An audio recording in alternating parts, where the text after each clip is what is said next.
میں ایک دفعہ رات کو وینسڈے نائٹ ایکسکلوسیو کے بعد لیٹ ہو گئے تھے، تو میں اراؤنڈ 11:30-12 گھر آ رہا تھا. تو پیٹرول ڈلوایا میں نے، اور پیٹرول ڈلوانے کے بعد میں واپس گھر جا رہا تھا. تو سم ہاؤ کیا ہوا کہ جو راؤنڈ اباؤٹ تھا اس کے کچھ جو سیمنٹڈ بلاکس تھے وہ باہر نکلے ہوئے تھے، اور مجھ سے بھی بے دھیانی ہوئی. I was int focused.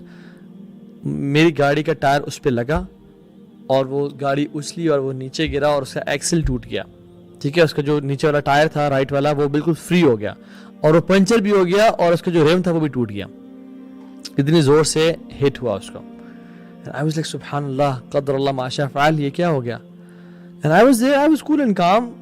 I never needed help اس ٹائم پہ. لیکن ایک شخص آئے میرے پاس، بڑی عمر کے تھے وہ، انہوں نے گاڑی پارک کی. ڈیفینیٹلی وہ فری تو نہیں ہوں گے اس ٹائم، رات کو لیٹ گھر جا رہے ہوں گے. گاڑی پارک کر کے میرے پاس آ گئے. واللہ العظیم وہ میرے ساتھ کھڑے رہے جب تک میری گاڑی گھر نہیں گئی. میری ہیلپ کی، کاز کروانے کے لیے، ریکوری وہیکل بلانے کے لیے مجھے تسلیاں دیں. میری وہ بیک بون اور سپورٹ بن کے رہے. حالانکہ ٹو بی آنیسٹ میں اکیلا بھی ٹھیک تھا، لیکن ان کی پریزنس نے مجھے بہت زیادہ کمفرٹ کیا، بہت زیادہ کمفرٹ کیا کہ I have a company to talk to, I have someone with me right now. میں اکیلا نہیں ہوں. مشکل حالات میں نا انسان اکیلا کھڑا ہونا ہے تو بڑا عجیب سا فیل کرتا ہے، بے بس فیل کرتا ہے. کوئی ساتھ آ کے صرف کھڑا بھی ہو جائے نا، واللہ ہی فیل اسٹرینتھ. ایک اور ایک پہ 11 ہو جاتے ہیں. کوئی تو ہے میرے ساتھ اس ٹائم. صرف یہاں تک نہیں بلکہ اس کو بلوا کے، اس کو گائیڈ کیا، میری گاڑی میں بیٹھ کے ریکوری وہیکل پہ گاڑی چڑھوائی.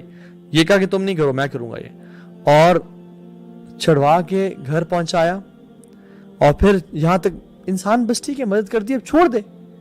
اگلے دن میکینک کو کال کی، اپنے میکینک کو، کہ تم نے خیال رکھنا ہے اور تم نے کیا کیا کام کرنا ہے، تم نے کون سی چیز لینی ہے، اور اسے بارگین بھی خود کیا. اور مجھے کہا تم نے کسی کے پاس نہیں جانا سوائے اس میکینک کسی کے پاس جانا ہے، اور سارا کام کروایا. پتہ چل رہا تھا کہ وہ مجھے بھی نہیں جانتے. بہت سے لوگ نا آپ کے ساتھ احسان کرتے ہیں because they know you, you have benefited them, یا انہوں نے آپ کے لیکچر سنتے ہیں. ہی نیور نیو می، یہ آپ کو بتا سکتا ہوں. اگلے دن میکینک کو کال کی، اس کے پاس لے گئے، اسے بارگین کیا، مجھے سارا گائیڈ کیا. ہر ایک گھنٹے بعد ہاں کام کتنا ہو گیا، اچھا یہ چیز نہیں لینی وہ لینی ہے. جب تک یہ سارا کام نہیں ہو گیا تب تک وہ ہیلپ کرتے رہے. and he was on call with me. I was like سبحان اللہ، کتنا نیک اللہ کا یہ بندہ ہے. مجھے اس دن نا صحیح ولی کی ڈیفینیشن پتہ چلی کہ اللہ کے اولیاء کون ہوتے ہیں. وہ بے شک ان کو حدیث یاد نہیں تھی، ان کو قرآن حفظ نہیں تھا، ان کو بہت زیادہ وہ شاید تہجد نہ پڑھتے ہوں، لیکن he was the most beneficial to people. اور یہ ہوتے ہیں اللہ کے اولیاء. اللہ کی میں نے کیا فرمایا، it is more beloved to me to walk with a Muslim for his help than sitting in اعتکاف in my masjid, Masjid Nabawi, for 1 whole month. Just imagine اللہ کے نبی کا اعتکاف کیسا ہوگا، ان کا قرآن کیسا ہوگا، مسجد نبوی کیسی ہے، اور وہاں میں ایک نماز پڑھنا کا کتنا اجر ہے. اللہ کے یہ فرما رہے ہیں. ہماری پرائرٹیز کدھر ہے، ہمارے سب کدھر ہے. یس کچھ چیزوں پہ بالکل کمپرومائز نہیں کرنا، نماز پہ نہیں کرنا، فرض نماز کو نہیں چھوڑ سکتے، شرک کسی حالت پہ نہیں کرنا چاہے ماں باپ بھی کہیں.